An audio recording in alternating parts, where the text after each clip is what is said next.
If someone had told me that a phone call in the middle of the night could rip my life in half, I probably would have scoffed. But that night I heard my mother's screaming.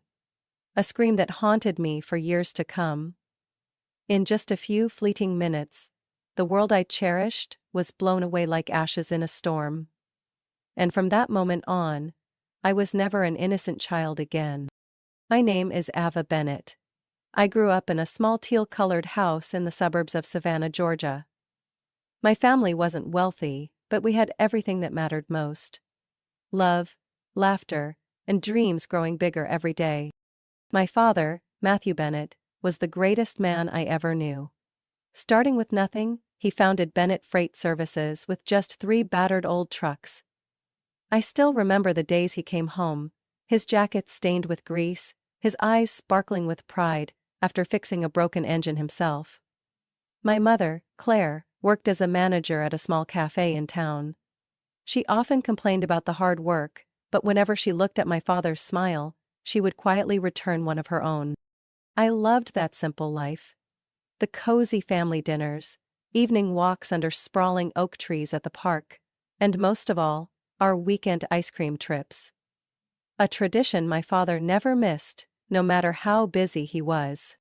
When I turned 9, my father's business began to thrive.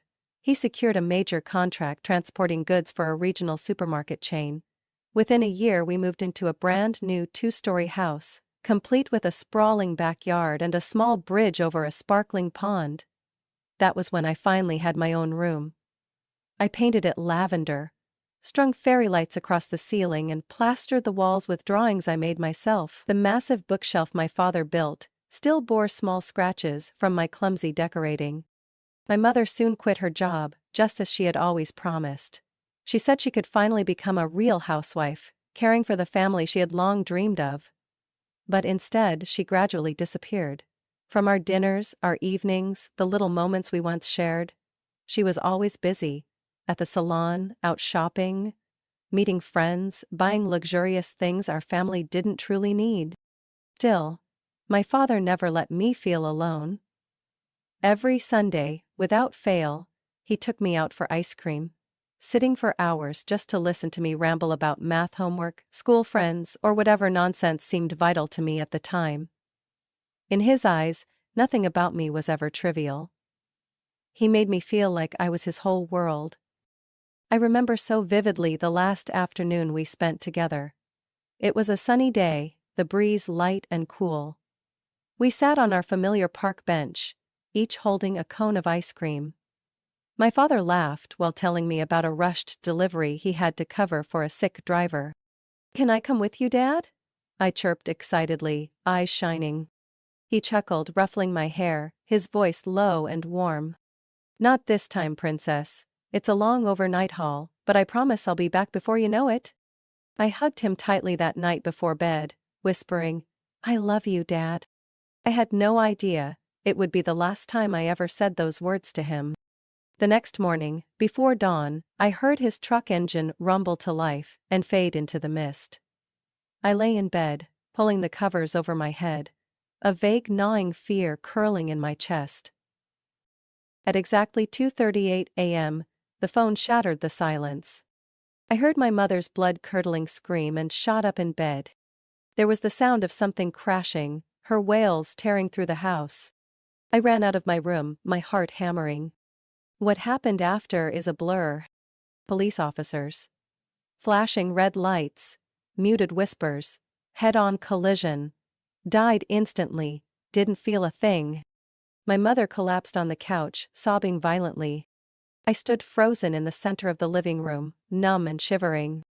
They said a large cargo truck had lost control on the interstate, blocking the road, and my father, my hero, didn't stand a chance.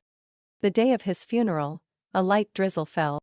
I stood before the closed casket, unable to believe the man who once carried me piggyback through our backyard now lay inside. My mother wailed and clutched the casket as if trying to drug it back. Back then, I thought it was raw grief. Now, looking back, I know it was just the opening act of a nightmare far crueler than I could imagine. After the funeral, I naively believed the worst was over. I was wrong. Losing my father was just the beginning of a darker spiral through my childhood. My mother, Claire, was no longer the gentle woman who once read me stories under the porch. Just days after the funeral, she became someone else entirely.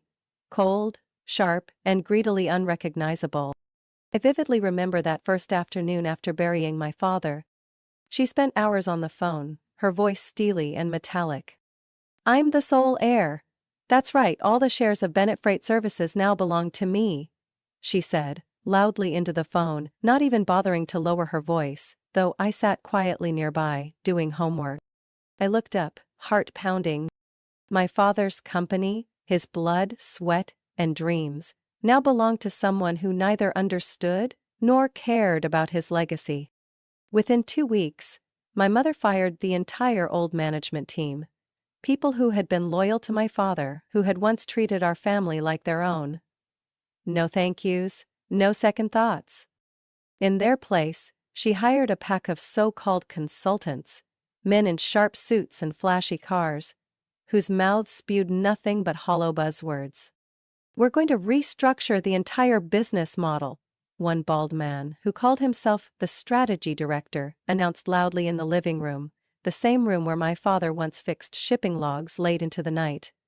"Bennett Freight needs a total makeover if it's going to survive." I was 11 years old. I didn't understand corporate jargon, but I knew something was terribly wrong. The changes came like a hurricane. The old but reliable trucks were sold off, replaced with expensive, impractical new models.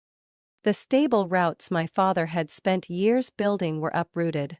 Longtime clients began pulling their contracts.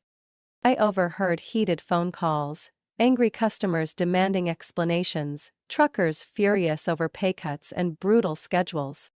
Some even came to our house, desperation burning in their eyes. "We've got families to feed," a man named Mr. Carter shouted through the living room window. "You're destroying this company." My mother laughed coldly and slammed the window shut. Maria, the nanny who had cared for me since I was a baby, would just shake her head sadly every time another truck disappeared from the lot.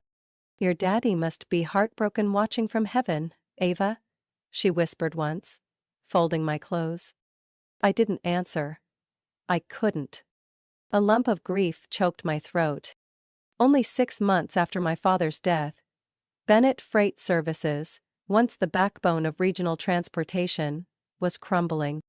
Unpaid bills stacked high. Contract cancellations flooded in. Truckers, office staff, accountants, all walked away, one after another. I watched them pack their desks, faces weighed down with sorrow. Some even paused to look at me, the little girl they once lifted onto their truck cabs.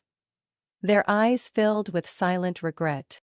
All I could do was clutch my worn-out doll, standing at the window, the crushing helplessness drowning every breath I took. Not long after that, another piece of news shattered the last fragile hope inside me. My mother decided to sell the company. "We need a fresh start," she declared coldly at dinner, with only me sitting silently at the table. "All that old stuff is just dragging our lives down." I clutched the edge of the table, whispering, "That was Dad's dream." Mother scoffed. "What good are the dreams of the dead? Living is what matters." She sold Bennett Freight Services to a private investment firm for a rock-bottom price. A number so disgracefully low that even I, an 11-year-old child, could see it was a blatant betrayal of my father. On the day of the signing, my mother wore a flaming red dress, heavy makeup, and smiled brightly for photos with the men who bought the company. Meanwhile, I stood on the porch, watching the Bennett Freight Services sign being taken down, feeling as if every cell in my body was being ripped apart. That evening, I asked my mother, "What are we going to do now?" She shrugged, pouring herself a glass of wine. "Go shopping, and find a better life." I quietly returned to my room, staring at the pale lavender wall, where the glow-in-the-dark stars my dad and I once stuck had long faded. Inside me, something shattered. Something that could never be repaired. But little did I know, this was only the beginning. The real collapse was still lurking just outside the door, along with the unfamiliar faces my mother was preparing to bring in to replace my life. The emptiness inside the house grew bigger every day, like a crack running deep through the foundation. I thought nothing could be worse than losing my father and watching my mother destroy everything he built. But once again, I was wrong. My world was about to collapse, fast, brutal, and without warning. One early summer evening, my mother came home with a strange manic gleam in her eyes, and a strange man walking beside her. That man was Richard Hayes. Tall, overweight, dressed in ridiculously flashy clothes, wearing a fake smile that barely clung to his face. "Ava, this is Richard, and I have wonderful news," she announced, her voice dripping with crazed excitement. "We got married last week in Miami." I froze in place, feeling like I had just been slapped. "Your new father will help us become a complete family," she continued, ignoring the horror etched on my face. "I don't need a new father," I blurted out, my voice trembling with rage. Richard's smile hardened into an unpleasant sneer. He leaned in close, his breath reeking of mint and cheap wine. "Listen here, kid, I make the rules in this house. If you want a peaceful life, you better learn to obey." I clenched my fists, fighting back tears. Deep inside, I knew the nightmare was only just beginning. A few days later, it wasn't just Richard invading my life. It was his entire family, crashing into our home like an unstoppable storm.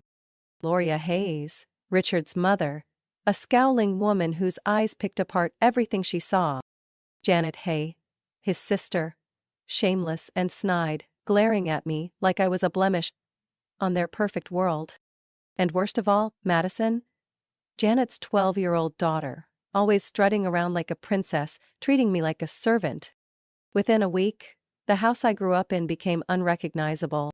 Gloria ordered all the living room furniture replaced, claiming that old style was suffocating. Janet turned my father's study into a yoga room. Madison dumped her clothes and toys all over the house, turning it into a chaotic mess. I clung desperately to my bedroom, the last sanctuary that still held a trace of my father. The pale lavender walls, the fairy lights, the bookshelf he had built with his own hands. They were the only fragments of memory I had left. But even that was soon ripped away. One afternoon after school, I walked into the house and felt a chill run down my spine. Madison was dancing around in my room, surrounded by wide-open suitcases. "What the hell is going on?" I shouted, my voice cracking. Madison spun around, smirking. "Mom said I could have this room, it's bigger. You're moving into the tiny one down the hall." I looked around, my books thrown across the floor, photos of me and Dad scattered like trash. The bookshelf he had built was dismantled, broken into pieces in the corner. A wave of pure fury surged through me. I lunged at Madison and we tumbled to the ground, pulling hair, scratching, screaming. Heavy footsteps pounded up the stairs. Billy, Richard, and my mother burst in, dragging us apart like feral cats. "Enough!" Richard roared, his face crimson with rage. "Ava, you're acting like an animal." My mother didn't defend me. She didn't even ask what had happened. Instead, she slapped me hard across the face, her eyes blazing with anger. "Go to your new room and learn your place," she hissed. Richard grabbed my arm roughly, yanking me down the hall. They locked me in the tiny guest room. Cold, damp, windowless. They only opened the door for school in the morning and bathroom breaks at night. I curled up in the corner, my pillow soaked with tears, listening to Madison blasting music in what used to be my sanctuary, while my mother laughed downstairs with Janet as if nothing was wrong. In that moment I realized I had lost everything. My father, my family, my home. And now, my entire childhood. But I didn't know yet that this pain was only the prelude to an even more brutal betrayal. The following months were an endless nightmare. I lived like a ghost in the house that once was my haven. Every day I tiptoed around, trying not to make a sound, not to draw attention, not to provoke Richard or Gloria. But no matter how careful I was, it was never enough. Richard found every excuse to torment me. He screamed over the smallest things, a towel not folded right, shoes not perfectly aligned by the door. Each time, he would grab my arm, squeezing so hard bruises bloomed instantly. And my mother? She just watched. Not a word. Not a flicker of pity in her eyes. Lola Ohayan brum belittled me in front of others.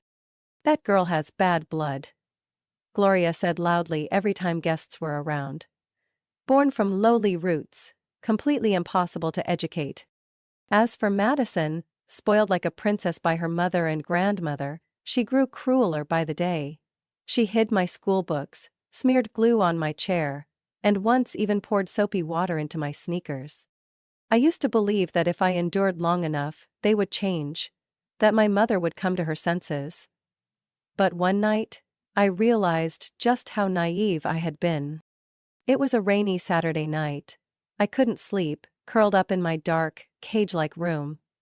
Laughter floated up from the living room, sneaking through the crack under my door. Curious, I crept out, my bare feet silent on the freezing hallway floor. I stopped at the top of the staircase, hiding behind the wall, and listened. Richard's voice rumbled first, hoarse and laced with malice. The girl is getting more disrespectful. I told you she doesn't belong in this family. Gloria snorted coldly. Keeping her here only ruins the atmosphere. Madison's scared to even share the same roof with her. My mother. At first she stayed silent. I held my breath, hoping she would defend me. Stand up like a real mother should. But then she spoke. Her voice chillingly gentle. Maybe. It's time to find her another home. A heavy silence fell. I could almost hear the sound of my heart cracking in my chest. You mean, put her up for adoption? Janet asked, a hint of smugness in her tone. Yes, my mother replied without the slightest hesitation. She's still young enough. It would be better for everyone. I gripped the banister so hard my nails dug into my palms, drawing blood. Each word they spoke sliced into me like a cold, sharp blade. I know a few orphanages that take kids her age, Gloria added sweetly, her voice dripping with poison. We can arrange it quickly. Richard let out a dry, cruel laugh. Finally, we'll get our peace back. And my mother, the same woman who once cradled me through fevers, who taught me to spell my first words, simply sighed in relief, as if shedding a heavy burden. I turned and ran, my heart hammering, tears pouring uncontrollably down my face. I stumbled in the darkness, scraping my knees, but I didn't dare make a sound. I curled up in the corner of my tiny room, pulled the blanket over my head, and shook with silent sobs. I squeezed my eyes shut, repeating in my mind, they can't do this. They can't. Mom wouldn't leave me. Mom wouldn't. But a part of me, the part already shredded by years of suffering, knew it wasn't hope anymore. It was just a lie I clung to for survival. That night, I didn't sleep. I counted every tick of the clock, every raindrop tapping against the window.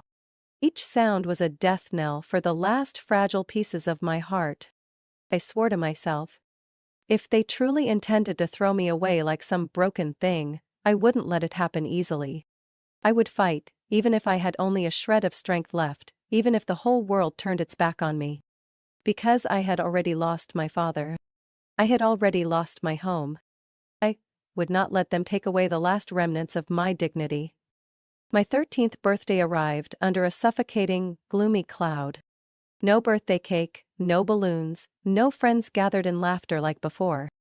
My mother, Clare, begrudgingly hosted a sad family dinner in the cold dining room. The table was lined with a few cold dishes and the faces I wished I could erase.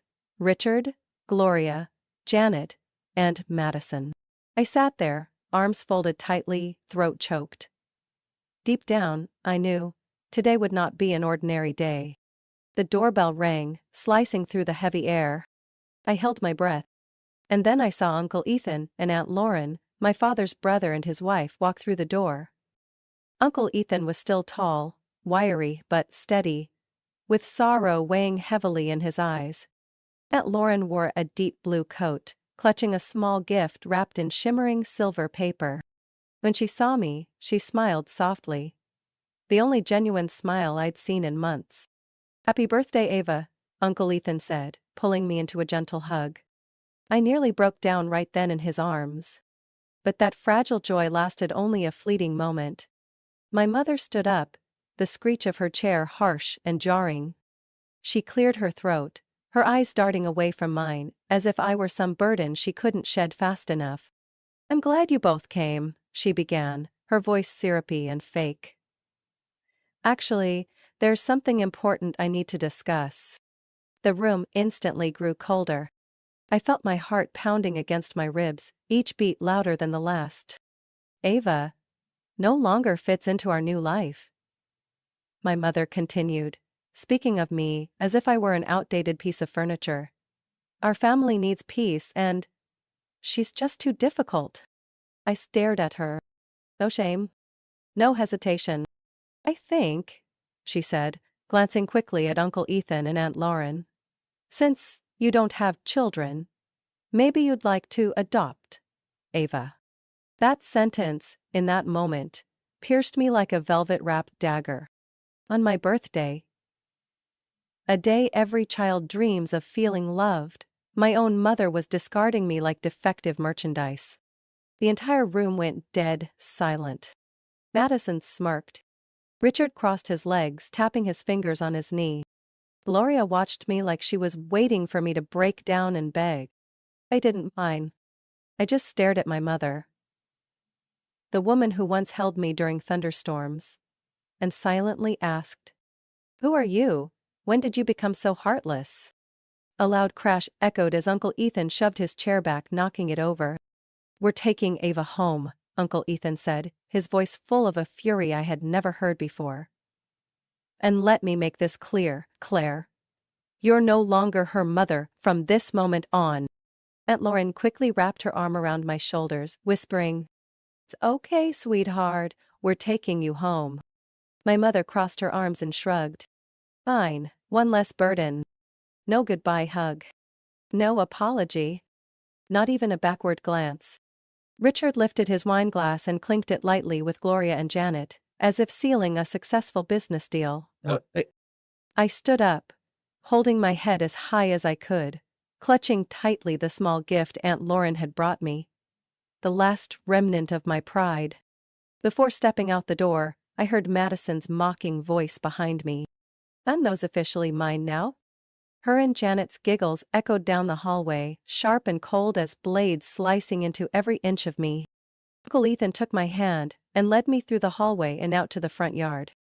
The Savannah night drizzled softly, each raindrop piercing like ice into my bones. I didn't look back, not even once. When the car door shut behind me, I knew I had just walked out of hell. And this time, I swore to myself, I would never let anyone drag me into the abyss again. That night's drive took me to a different world. A place where, for the first time in so long, I felt like I mattered. Uncle Ethan and Aunt Lauren's house sat in a quiet northern corner of Savannah, filled with the scent of jasmine and the soft whisper of wind against the white picket fence. It wasn't a big or fancy house, but every brick and window radiated warmth. A kind of warmth I thought I would never feel again. The next day, they officially filed adoption papers for me. The process moved heartbreakingly fast. My mother, Clare, signed without reading a word, never showed up in court, never sent a message. When the judge declared I was now legally the daughter of Ethan and Lauren, I cried. But they were tears of liberation, no longer terrified of abandonment, no longer haunted by feeling unworthy of love. They treated me like blood. Not with grand gestures or flowery words, but with steady patience. With proud smiles when I brought home an A. With cheering voices when I won a speech competition at school. "You don't have to fight to be loved here, Ava," Aunt Lauren whispered once, holding me tight. "We loved you from the very first moment." With their unwavering support, I began to thrive. I threw myself into my studies, as if making up for all the lost years. I joined the book club, the volleyball team, the student council. Everything I once only dared dream about. And for the first time, no one mocked me. No one pushed me down. At 17, I was accepted into the honors program at Riverside Prep, the most prestigious private school in the area. When the acceptance letter came, I rushed into the house waving it like a trophy. Uncle Ethan read it over and over while Aunt Lauren hugged me so tightly her eyes welled up with tears. They never missed a single event. Every parent-teacher meeting, every academic award ceremony, every little volleyball match. Every time I stepped onto a stage to receive an award, I could hear the loudest cheers coming from the corner of the stands, where they always waited for me. I grew up, bathed in unconditional love, and it pulled me out of the abyss I had once been drowning in. When college application season came, Uncle and Aunt had quietly saved enough money for me to choose any school I wanted. I chose to major in finance at the State University of Georgia, dreaming of one day building a solid career, just like my father once dreamed. College wasn't easy. The pressure was intense, the sleepless nights brutal, the exams nightmarish. But I never allowed myself to fall apart. Every time I wanted to quit, I thought of Uncle Ethan's steady gaze, Aunt Lauren's reassuring grip, and the long hard journey I had fought through to earn this chance. 4 years later, I graduated with honors, ranked in the top 5% of my class. On graduation day, as I stood on the stage receiving my diploma and looked out into the crowd, I saw them, both crying with pride. Aunt Lauren waved wildly, and Uncle Ethan held up a handmade sign that read, "Proud of you, Ava." I had made it. But it was only the beginning. Right after graduation, I received a job offer from Morgan & Blake Investments, a major financial firm based in Atlanta. The starting salary stunned me. A number the little Ava locked in a dark room once wouldn't have even dared to dream of. With my first paycheck, I immediately bought 2 gifts. A handcrafted leather watch for Uncle Ethan, and a delicate pearl necklace for Aunt Lauren. When I handed them the gifts, I whispered, "Without you two, there would be no Ava today." Aunt Lauren cried. Uncle Ethan pulled me into his arms. And after so many years, for the first time, I truly felt whole. I continued to climb the career ladder, step by step, refusing to quit, refusing to slow down.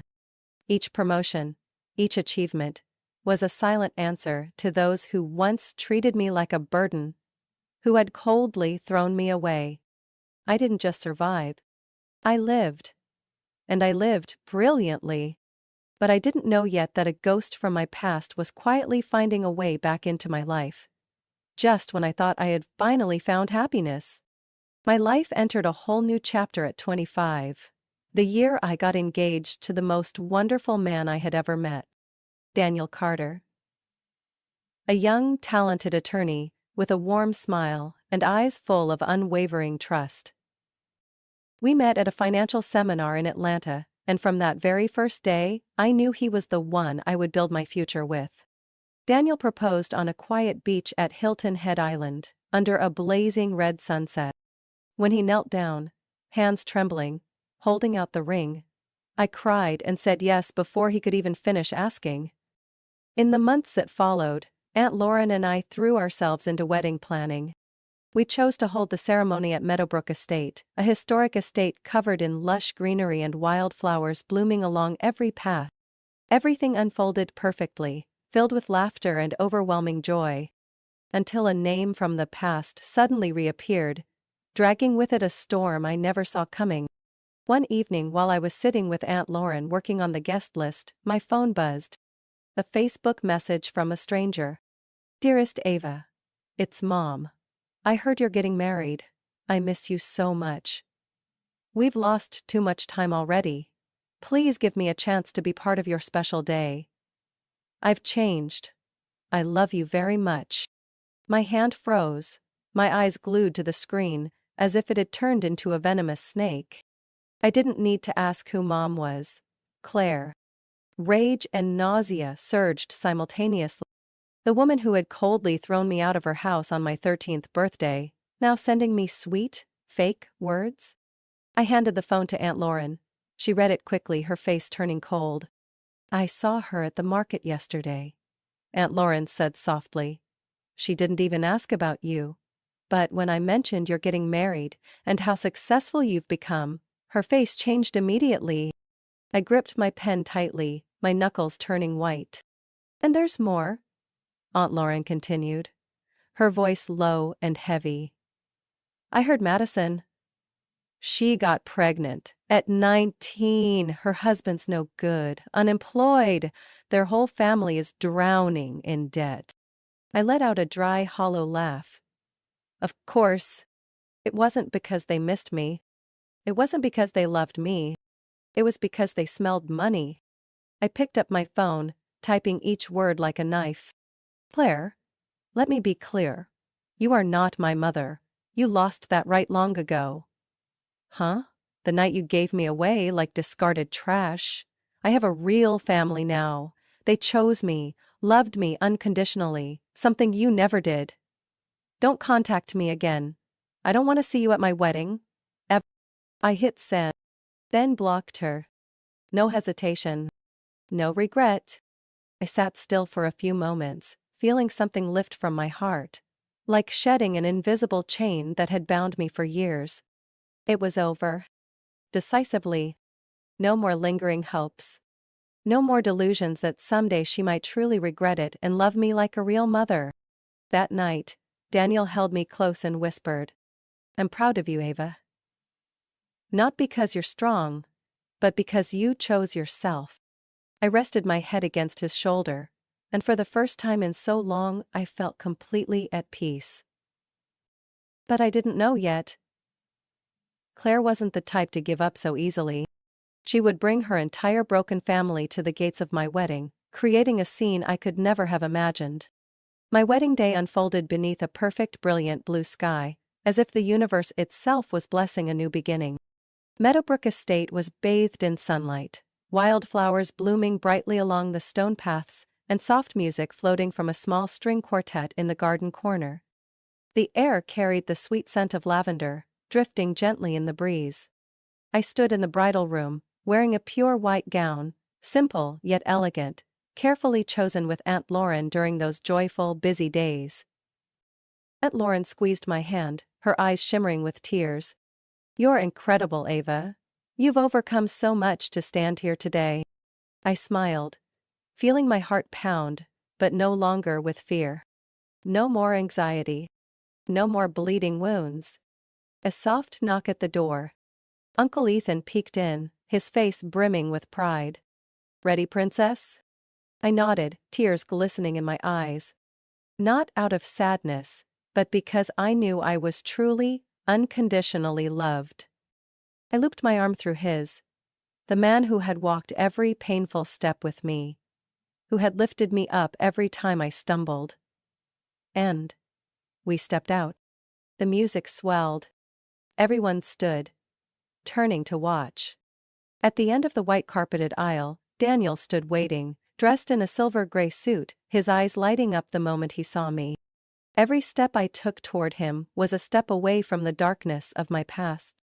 But just before I reached the altar, a commotion broke out at the gate. A security guard hurried over, whispering to the wedding coordinator. I narrowed my eyes, my stomach sinking, a familiar dread rising. I turned my head slightly, and I saw them, Clare, Richard, and a scruffy teenage boy, undoubtedly her later-born son, yelling from outside the iron gates, being held back. I caught fragments of the shouting. Ava, you can't do this. I'm your mother. Richard bellowed too. We need you. Family is forever. I felt the weight of every eye on me. Daniel gently squeezed my hand, his eyes asking silently, Are you okay? I took a deep breath and turned my back on the gates, turning my back on those who had once discarded me so cruelly. Not a glance back. Not an ounce of pity. I walked straight to the altar. The music swelled again. The people who truly loved me smiled through their tears, genuine, not false. The ceremony unfolded under the glowing afternoon sun. Daniel's voice trembled as he recited his vows. Ava, you are not just the love of my life. You are proof that courage and love can conquer anything. I choked up, replying, Daniel, you are my home. A place where I never have to fight to be loved again. Thunderous applause erupted as we kissed for the first time as husband and wife. In the front row, Uncle Ethan and Aunt Lauren clung to each other, their tears falling freely. I looked at them, my heart overflowing with gratitude. They were my real parents, not because of blood, but because they had chosen to love me unconditionally. The reception lasted well into the night. We danced under golden lights, ate wedding cake, and laughed beneath bursts of small fireworks lighting up the night sky. No one mentioned those who had once destroyed my childhood. No one needed to. Because with every smile, every hug, every heartfelt blessing, I knew I had truly left that past behind. Later that night, I sat with Daniel, under a canopy of green vines. He held my hand and whispered, "We'll build a family like that, Ava, a real one." I leaned my head against his shoulder and whispered back, "I know, because I learned from the best." And at that moment, I finally felt what I had yearned for all these years. Freedom, peace, and true love. From a little girl abandoned by her own mother on her birthday, Ava rose through the deepest heartbreaks to reclaim her worth. Thanks to the unconditional love of Uncle Ethan and Aunt Lauren, she built a new life. Full, independent, and brilliant. Today, Ava is no longer shackled by her past. She lives a life of her own choosing, filled with happiness, freedom, and the kind of real love that once was stolen from her. Now fully hers to keep. What do you think about Ava's journey? Would you have the strength to rise again after such losses? Share your thoughts in the comments below. Don't forget to follow the channel for more heartfelt stories about family and life.